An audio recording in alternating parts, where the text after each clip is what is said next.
See, because there are so many voices in the world L'hebdo du quartier. that it's very difficult to tell who's telling the truth. Vous êtes sur l'hebdo du quartier. Bonjour à tous et à toutes et bienvenue sur la radio Quartier des Ondes, Aurélia au micro. Peut-être que vous écoutez cette émission et qu'on est passé du côté de l'été, peut-être qu'on est toujours au printemps à guetter le 21 juin. Cela va dépendre de votre espace-temps, de à quel moment vous écoutez cette émission. Je suis accompagnée de Alan, mon copilote. Salut. Salut.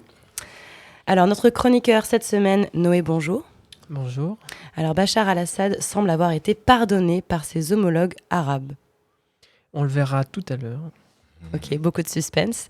Nos invités aujourd'hui, Roger Samkompin, président de l'association Bonjour. Bonjour. De l'association Akiv située au Blon. Vous portez la culture cambodgienne. Vous organisez un événement un peu fou puisque c'est un gros concours de cuisine fin juin dont on va parler plus tard dans l'émission. Vous êtes accompagné d'une professionnelle de la gastronomie asiatique, Céline Chassignol. Bonjour. Bonjour. Et vous êtes membre de l'association et vous gérez au bon déroulement de ce concours. Et vous êtes aussi accompagné de Sarun Suan. Bonjour. Bonjour. Vous êtes secrétaire général et aussi cuisinier avec 30 ans d'expérience, m'a-t-on dit. Donc voilà, on va pouvoir découvrir ce concours tout à l'heure. Mais avant ça, l'agenda de la semaine. Quartier des Ondes, the voice of the street. Quartier des Ondes, la voix des quartiers. Alors, le week-end du 17 juin, c'est la Pride. Pour ceux et celles qui ne connaissent pas la Pride, c'est une marche des fiertés. Lesbiennes, gays, bisexuels, transsexuels, transgenres, queer, intersexes, asexuels, aromantiques ou autres, je crois que je les ai tous dit. Ce mouvement existe depuis une vingtaine d'années en France, à Paris et dans d'autres villes comme notre chère Rennes. Un défilé de revendications politiques autour de leurs droits, un défilé coloré aux couleurs de l'arc-en-ciel. Je pense que vous les avez tous déjà vus dans la rue. Festival joyeux dans les rues de Rennes. On en parle souvent à la radio. Le Bocal, c'est une association qui est autogérée féministe, située au Blon, et elle sera présente lors de la Pride avec un stand. Mais vous pouvez aussi les rencontrer le lendemain, le dimanche 18 juin à 16h pour un moment de convivialité entre personnes trans ou inter en questionnement. L'idée, se poser dans un coin, recharger les batteries, discuter dans le canapé, jouer à des jeux, traîner sur le balcon. Enfin voilà, une façon de se rencontrer. Si vous avez des questions, vous pouvez aussi les contacter directement sur le Facebook ou retrouver ces infos sur l'adresse. Pour l'adresse, il suffit d'écrire Le Bocal Rennes sur Internet ou sur Facebook. Toi, Alan, tu vas faire la marche samedi ? Oui, je vais aller marcher pour les droits LGBT et après j'irai travailler sur le plateau pour les 20 ans de la RCS, les associations des centres sociaux rennais. Voilà. En tout cas, continuons de soutenir l'inclusion et du côté de l'Hôtel Pasteur, le bâtiment accueille en ce moment l'exposition vente caritative des œuvres de l'atelier du Tabor, c'est-à-dire des sculptures, peintures, aquarelles, dessins et gravures. Les bénéfices de la vente reviennent à l'association Saint-Benoît-Labre. Ils interviennent sur Rennes pour l'accueil des personnes démunies et sans-abri. Et justement, il y a une exposition des photographies et des lettres réalisées par le journaliste Michel Urvois sur les personnes accueillies par l'association Saint-Benoît-Labré. Celle-ci n'est pas en vente par contre. L'expo vente se termine samedi 17, donc il faut faire vite. Rendez-vous au 2e étage dans les appartements avec vue. Voilà, les appartements avec vue, ça donne envie. Toujours dans la recherche de bons plans, jusqu'à fin juin, vous pouvez profiter des ventes à petit prix d'objets de seconde main aux Plaines de Beau et au Blon. Attention, l'esprit braderie, vide-grenier, brocante, quand ça vous gagne, ça vous gagne. On peut devenir vraiment accro à toutes ces perles rares qu'on trouve à petit prix. C'est du verre dans les yeux, c'est l'association qui organise ces ventes. C'est une ressourcerie de proximité. Ils seront à la Garden Party, un tiers-lieu à côté des Plaines de Beau, à côté aussi du village d'Alphonse, l'Ami Mobile, tout ça. Mercredi 28 juin, mais aussi à Blown Up, la nouvelle entreprise du Blon, le mercredi 21 et samedi 24 juin. Des petits prix, c'est aussi le cas pour les Journées de l'Exil, co-organisées par France Bénévolat 35 et les associations La Basse-Cour et Codico. En effet, ils vous proposent un gros programme ce vendredi 16 et samedi 17 juin, contre un prix libre en fonction de vos moyens. C'est 2 jours de partage, de rencontres autour des cultures et des savoir-faire venus d'ailleurs. Ça se passe à La Basse-Cour et c'est juste derrière le stade rennais. Il y a une vingtaine d'associations qui sont présentes et proposent moult activités. Parmi elles, déambulations musicales au jardin, improvisation musicale touareg, ateliers où l'on s'échange des savoir-faire, expos photographiques, ateliers de langue, d'apprentissage, contes et jeux, témoignages d'inclusion. Qu'est-ce qu'ils ne font pas ? Voilà, qu'est-ce qu'ils font ? Plein d'autres choses en plus. Si vous ne connaissez pas les personnes, si vous connaissez des personnes exilées qui se sont intégrées par le bénévolat, n'hésitez pas à les inviter car ils auront le plaisir de recevoir le passeport bénévole, un outil de valorisation des expériences acquises grâce à des missions associatives. Ah, le passeport bénévole, je me demande si ça passe à la douane. Si vous êtes des habitués du marché de Sainte-Thérèse, vous connaissez sûrement la place du souvenir, donc sur lequel se déroule ce fameux marché. Et il y a aussi un café qui s'appelle Référence électrique. C'est un espace plutôt hybride puisque c'est un atelier de réparation électrique la journée, mais c'est un café qui fait aussi des expositions les fins de journée et le mercredi matin. C'est ouvert. Et donc il y a des contes, des expos et autres sujets qui s'y débattent régulièrement. Muriel, gérante du café au micro, vous invite. Depuis le mois de septembre, nous avons tous les jeudis, les troisièmes jeudis de chaque mois, nous avons donc le magazine Ibraise, qui est un magazine féministe qui invite une femme inspirante sur un thème qu'ils le décident ensemble. Donc, et nous les accueillons dans notre salon de thé culturel pour un échange qui dure 1h30, 2 heures. Et Braise Magazine fête ses 10 ans. Et nous les accueillons donc dans ce cadre samedi prochain à partir de 16h dans une ambiance qui devrait être festive, donc musicale, sympathique. Et c'est aussi l'occasion, cadre aussi de ces relations-là, d'accueillir l'association Mot pour Mot, de remettre un prix dans le cadre d'un concours de nouvelles avec les textes. Donc il y a 2 lauréates parce que le choix des textes a été serré. Donc du coup, ce n'est pas une seule lauréate cette année, mais 2. Les textes vont être lus par une écrivaine, Agnès Genet. Et voilà, et donc l'édition et le prochain concours avec son thème va être annoncé. Donc on sera très très heureux de vous accueillir à ce moment-là. Donc c'est samedi prochain à partir de 16h.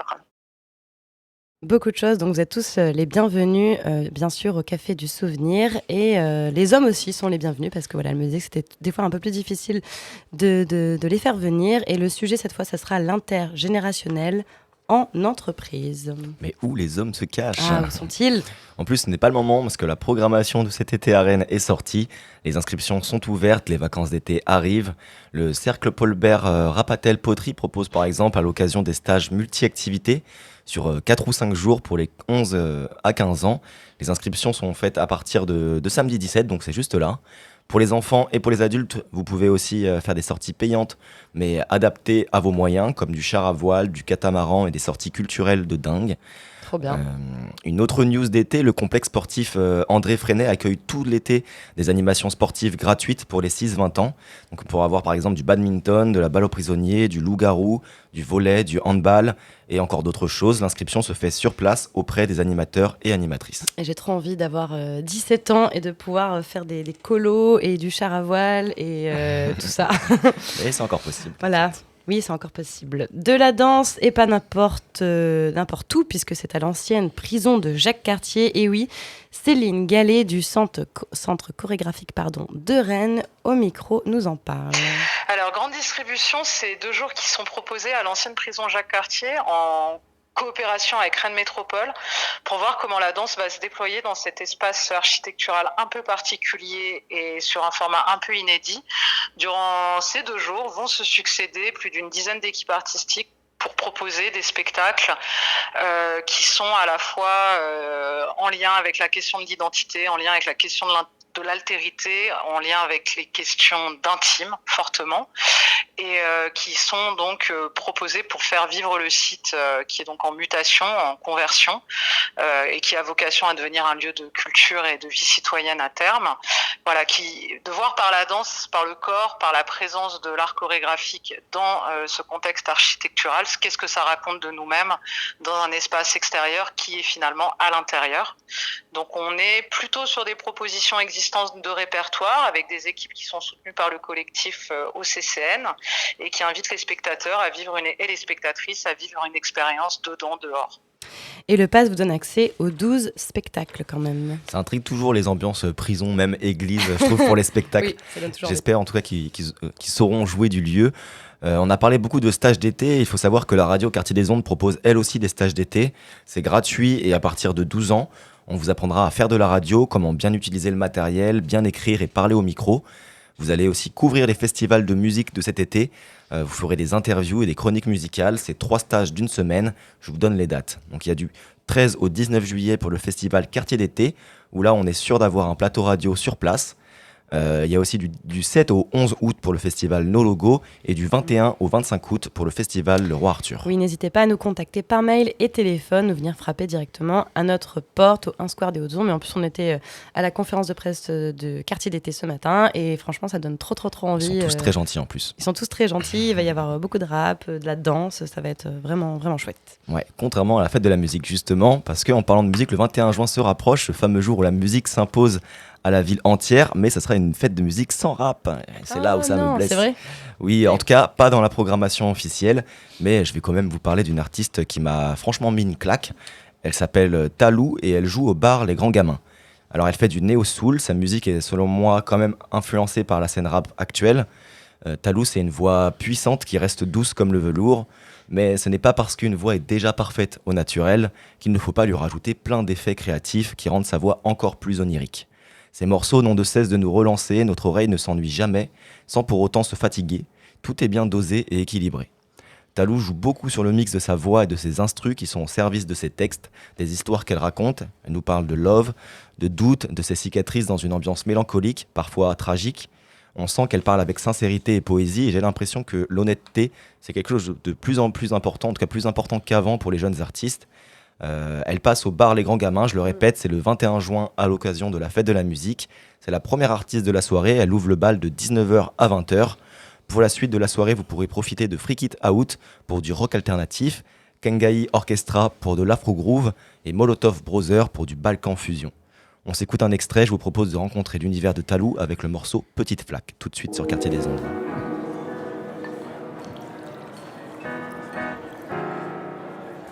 Petite flaque dans ma bouteille et je m'arrose. Mais t'as décidé de me fuir, j'ai du mal à te contredire. On se gâte dans la nuit, si tu reviens je te garde dans ma vie. Seigneur, dis-moi ce qu'il ne va pas, pourquoi j'aime autant ce qui ne m'appartient pas. J'ai pas de maison de vacances, je dors sous le lit d'un monstre. Un jour je quitterai mon bazar, mes valises pleines de tracas. J'ai du mal à viser droit, j'ai les 2 pieds sur la plaque. J'ai encore bu et bu comme un parapluie en haut des toits. On me demande comment ça va, j'ai encore la tête qui hoche. Il faut que je change mais je continue de cacher ma peine à mes proches. J'imagine tout ce que j'ai pas vécu dans ma vie d'avant. J'ai jamais eu autant de temps, j'en ai jamais eu autant. Alors je navigue dans mes nuits comme un navire qui se perd. J'ai dévoré ma bouteille comme un requin dans la mer. Le soleil se réveille, je suis qu'au début de ma nuit. Je dis au revoir à la lune en trinquant à nos insomnies.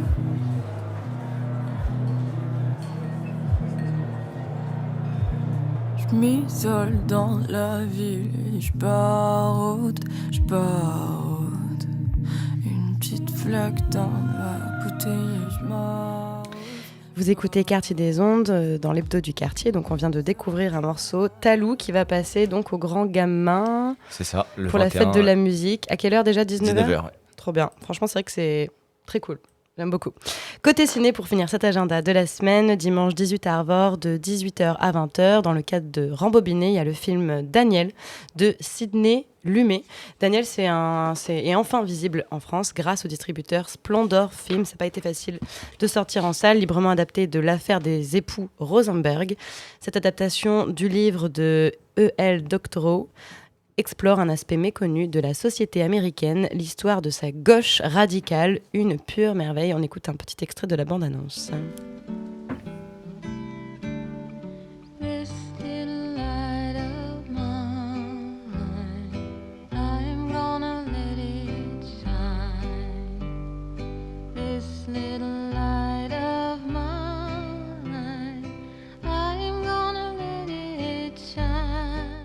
Let's go.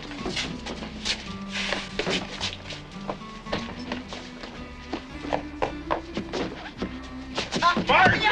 I'm killing you! I'm killing you! Oh! Answer!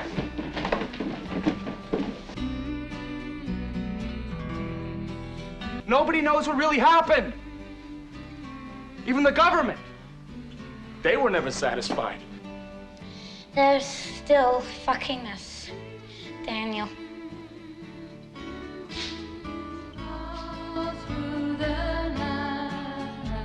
By trial of Paul and Rochelle Isaacson. All the world looks on with horror.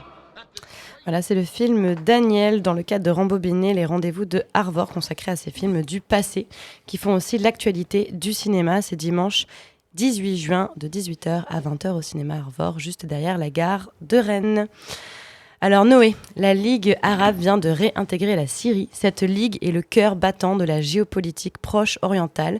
Elle regroupe 22 pays de culture et de langue arabe au Maghreb, en Afrique subsaharienne et dans la région du Golfe. Le début d'une nouvelle phase de solidarité et d'action arabe commune pour la paix dans la région, le développement et la prospérité, au lieu de la guerre et les destructions. Voilà comment le président syrien Bachar al-Assad entrevoit la période ouverte par la réintégration de son pays dans la Ligue arabe le 19 mai dernier, au sommet de cette organisation à Djeddah, en Arabie saoudite. Le retour de la Syrie, alors qu'elle était bannie depuis 2011 du fait des bombardements sur la population au moment des printemps, révèle un changement de paradigme des diplomaties arabes. Celle-ci, convaincue dorénavant de la stabilité que semble incarner Bachar al-Assad dans ce pays après 23 ans au pouvoir.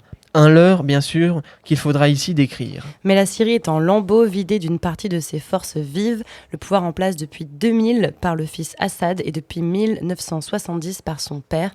Peut-il être celui du renouveau et de la stabilité ? Alors ce régime a à son actif 1 demi-million de morts et 13 millions de déplacés. C'est un régime qui poursuit sa politique de terreur à l'encontre de la moindre opposition. En lieu et place de stabilité, c'est une dévastation pour les droits de l'homme et un chaos social. 80% de la population vit sous le seuil de pauvreté, l'accès à la nourriture devenant un luxe. 1 kilo de fromage y coûte un tiers de salaire mensuel. Tandis que les risques d'épidémie sont à craindre, le choléra par exemple. Les conflits armés opposant acteurs de toutes idéologies, de tout nationalisme et de tous intérêts économiques ravagent le pays.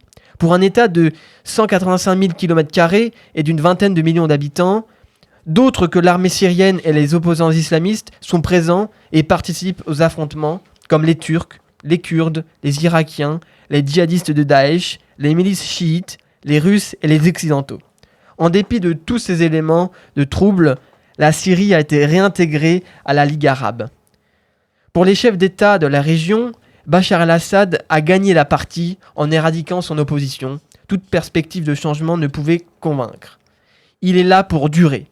Rompre l'isolement de la Syrie devenait donc indispensable. La diplomatie des migrants n'est pas inintéressante. Les Jordaniens, les Irakiens, les Égyptiens espèrent contraindre Assad de reprendre les millions de réfugiés syriens qui occupent leur pays.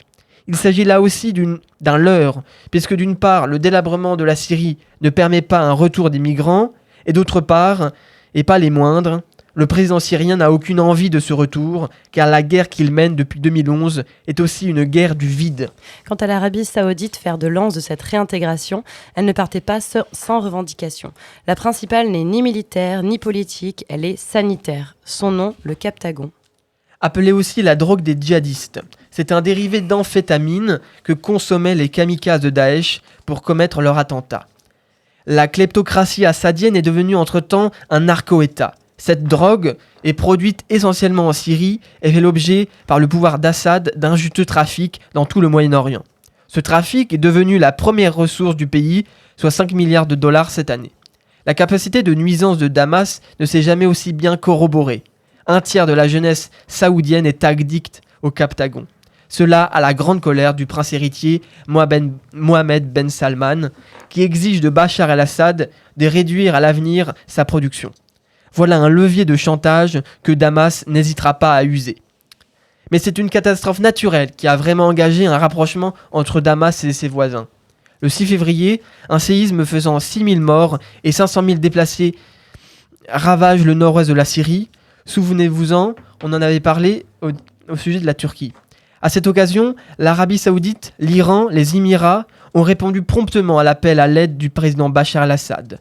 Ce tremblement de terre pouvait justifier un retour des communications entre pays arabes pour évoquer cette normalisation. Cette diplomatie du tremblement de terre a donc amorcé la séquence diplomatique où l'on a vu des rendez-vous s'enchaîner les uns après les autres. Pourtant, cette actualité syrienne démontre un point qui ne relève pas de Bachar el-Assad, mais bien du prince héritier d'Arabie Saoudite. Celui-ci mène, tambour battant, une diplomatie du dynamisme, visant à prendre l'ascendant sur tout le Moyen-Orient. Avec la perte d'influence européenne et le désengagement progressif des Américains, une concurrence d'hégémonie s'est engagée entre les différentes puissances de la région. Riyad cherche à être un point d'équilibre, ayant les faveurs de Washington et l'attention de l'Union européenne. Elle a rencontré le président Volodymyr Zelensky, président d'Ukraine, qui cherche des soutiens au sud contre Poutine. Elle s'est réconciliée avec le Qatar par une habile affaire de maillot à la Coupe du monde de football de décembre. Elle a rétabli ses relations diplomatiques avec l'Iran chiite à l'occasion d'un accord historique conclu le 10 mars. Un accord qui a donc permis le rapprochement du royaume saoudien avec la Syrie, grand allié de Téhéran. Plus qu'un retour en grâce de Bachar al-Assad, c'est une victoire diplomatique pour Mohammed Ben Salman. Les diplomaties occidentales, à l'inverse, maintiennent leur politique de sanctions contre Damas, qui reste un État paria. Le Canada et les Pays-Bas ont même poursuivi la Syrie devant la Cour de justice internationale. Les États-Unis ont dit continuer leur politique de pression et d'isolement. La ministre française des Affaires étrangères, Catherine Colonna, s'est prononcée le 23 mai pour un procès du président syrien, car la lutte contre les crimes, contre l'impunité, fait partie des valeurs de la diplomatie française. Faut-il craindre cependant que les pays occidentaux craquent face à des intérêts géopolitiques qui dépassent leur prétendue conscience humaniste ? Tout le monde se rappelle du revirement stupéfiant de Barack Obama en 2013, qui, à la dernière minute, a préféré ne pas attaquer la Syrie, s'étant rendu coupable d'un bombardement aux armes chimiques, une ligne rouge pour les États-Unis. Le moteur des Rafales était déjà en train de tourner quand le président américain a fait volte-face. La capacité des puissances occidentales à virer de bord ne s'est jamais démentie. Bachar el-Assad a été invité à la COP28 sur le climat, qui se tiendra en novembre à Dubaï. Sera-t-il sur la photo aux côtés des dirigeants européens ? Je vous laisse avec cette interrogation. Merci Noé pour ta chronique. Merci beaucoup. The voice of the street. Quartier des ondes, la voix des quartiers. Nos invités aujourd'hui, Roger Samkompin, bonjour. Bonjour. Désolé. Président de l'association Akiv. Situé au Blon, vous portez la culture cambodgienne. Vous organisez un événement un peu fou, un gros concours de cuisine le 24 juin. Vous êtes accompagné d'une professionnelle de la gastronomie asiatique, Céline Chassignol. Bonjour. Bonjour. Vous êtes membre de l'association et gérez le bon déroulement de ce concours. Et puis vous êtes accompagné aussi de Sarun Sion. Bonjour. Bonjour. Vous êtes secrétaire général et aussi cuisinier avec 30 ans d'expérience. Oui. Merci d'être avec nous aujourd'hui et je vais co-animer cette interview avec Alan Barraud. Bonjour. Hello. Alors depuis plusieurs mois, vous organisez des ateliers de cuisine avec la finalité d'organiser un vrai concours de cuisine. Votre but, permettre aux jeunes Cambodgiens de continuer à vivre leur culture. En quoi la nourriture, pour vous, est la meilleure façon finalement de vivre sa culture ? Je ne sais pas qui veut répondre en premier. Je pense que c'est moi qui va répondre parce que je suis parmi de ceux qui organisent et aimeraient bien que les parents donnent quelque chose aux enfants. On n'a pas de grande maison, on n'a pas de château, on n'a rien. Donc, ce que nous avons, c'est notre savoir, le savoir des parents. C'est que les parents sont tous, comment on appelle ça, cuisiniers, cuisinières dans la maison. Et puis, on essaye de transmettre tout cela à nos enfants par le biais de faire bien la cuisine, proprement la cuisine, et puis faire connaître à tout le monde. Et puis non seulement faire connaître, mais les enfants ont appris quelles sont les cultures des parents. Et maintenant, on a vu que en France, beaucoup de restaurants asiatiques détenus par des Chinois, par des autres Asiatiques, mais il y en a beaucoup de Cambodgiens qui se cachent derrière tous ces restaurants-là. Comment ça, qui se cachent ? Ils se cachent parce qu'ils pensaient peut-être le nom cambodgien, c'est pas très beau à faire connaître. Et les Chinois, c'est plutôt bien. Ou Japonais, c'est plutôt mieux. Donc, ça se vend mieux. Donc, il y a plein de Cambodgiens qui sont dans la restauration, mais sous le nom cambodgien. et sous le nom chinois, sous le nom japonais, mais ils sont tous cambodgiens. Et ils font de bons plats, très connus dans le marché. Et puis, pourquoi on n'apprend pas aux jeunes qui voulaient continuer l'héritage des parents de faire la même chose. Donc, c'est pour ça. On pense cette année, on va faire quelque chose de nouveau pour nos jeunes, je crois. Pour l'instant, ils n'intéressent pas encore parce qu'ils ne savent pas qu'est-ce qu'on va faire. Alors, on a Céline, on a Sarun Soon qui essayent de mettre ce programme-là en place. Espérons que ça fonctionne bien. Espérons que les jeunes attractent beaucoup de jeunes qui viennent dans le concours. Et votre radio, quand nous frappons à votre porte, nous pensons que c'est la première ouverture, c'est l'inauguration d'une nouvelle ère. Donc, merci beaucoup. Ça nous fait plaisir, en tout cas. Ça nous fait très plaisir, oui. Pour revenir en détail sur le concours, donc depuis plusieurs mois, vous faites des ateliers de cuisine. Est-ce que vous expliquez un peu les étapes qui a pu déjà avoir lieu et bon, le final, finalement? Oui, Céline. Oui, Céline, oui, moi, oui. Disons que oui, c'est parti un petit peu par ma faute, et tant mieux. Vous êtes la fautive. Je suis la fautive. Je suis en fait sur la fin de l'écriture d'un livre autour de la cuisine cambodgienne, illustré par des dessins à l'aquarelle. En fait, je raconte toute mon aventure dans l'association de la Kiv. Et puis on s'est dit à un moment donné, on va faire des ateliers cuisine, comme ça les Cambodgiens vont pouvoir me transmettre leurs recettes, et puis ça va créer du lien dans l'association. Et ça a tellement bien marché qu'on a fini par avoir 3 équipes de cuisine. Et donc là, on a 12 cuisiniers qui sont prêts. On a fait des petits concours internes. Et là, le Top Chef du samedi 24 juin, c'est vraiment la grande finale où les 3 équipes vont concourir autour de cette cuisine cambodgienne. Et on a 2 équipes de femmes et une équipe d'hommes. Ah. Et donc, c'est assez rigolo. C'est assez rigolo. Vous avez des pronostics ou non sur les gagnants? Je ne dirai rien. Non. Mais les 3, non, honnêtement, les 3 équipes sont vraiment talentueuses. Je trouve qu'il y a vraiment des bons cuisiniers dans l'association. Et Sarun supervise tout ça aussi très, très bien. Et quelles sont les qualités à avoir en tant que cuisinier pour avoir une chance de remporter ce concours? Pour avoir la chance de gagner le concours, c'est-à-dire qu'on a créé des juges spécialisés, ce sont des professionnels. Donc on a cherché 4 juges qui viennent ce jour-là, le 24. Et il y en a 4 autres jurys qui sont représentés les invités. Ce sont par des le gens, public, c'est ça? Les publics qui viennent pour déguster les plats, pour manger ensemble. Et à partir du moment où les 4 juges professionnels qui jugent, nous, en tant que membre de commission, on note et on garde discrètement, on ne dit rien. Et le deuxième étape, c'est-à-dire que les juges du public, qui dégustent et qui jugent, et nous, on prend des notes, voilà, pour faire additionner, et on proclame celui qui a gagné. D'accord, donc vous allez à la rencontre du public pour récupérer un peu leur avis? Je crois qu'il y a des personnes dans le public qui sont juges, en fait. Il y a une partie où c'est des jurys professionnels et il y a dans les... Voilà. Les juges, ce sont des gens qui viennent participer. Ce sont des amis français, ce sont des Cambodgiens, des Cambodgiennes. Des chanceux, surtout.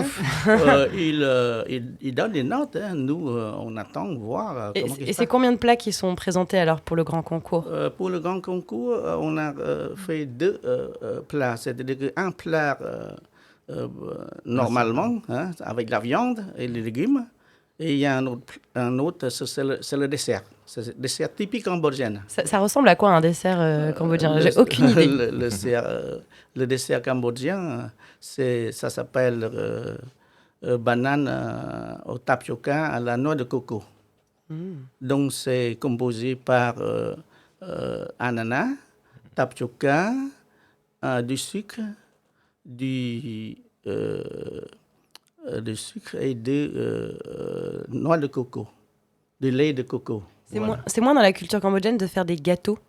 Ah oui, bien Si sûr. Ah si, Ouais, salé ouais. aussi. Ok. Ah En ouais, fait, ça existe, oui. il existe des gâteaux, des choses sucrées, je me permets de compléter. Voilà, oui. Mais bon, en Asie, en fait, on n'a pas véritablement de dessert. Oui, On c'est n'est moins pas connu, comme en France, c'est entrée, pour plat, ça. dessert. Souvent, c'est des plats qui sont au milieu de la table, partagés par tout le monde. Il n'y a pas véritablement de culture du dessert. Mais bon, là, on est en France et on aime bien en finir par une petite note sucrée. Merci. C'est déjà la fin de cette émission. Je rappelle que le concours se déroule donc le samedi 24 juin à partir de 14h jusqu'à 17h30. Oui. 18h30. 18h30.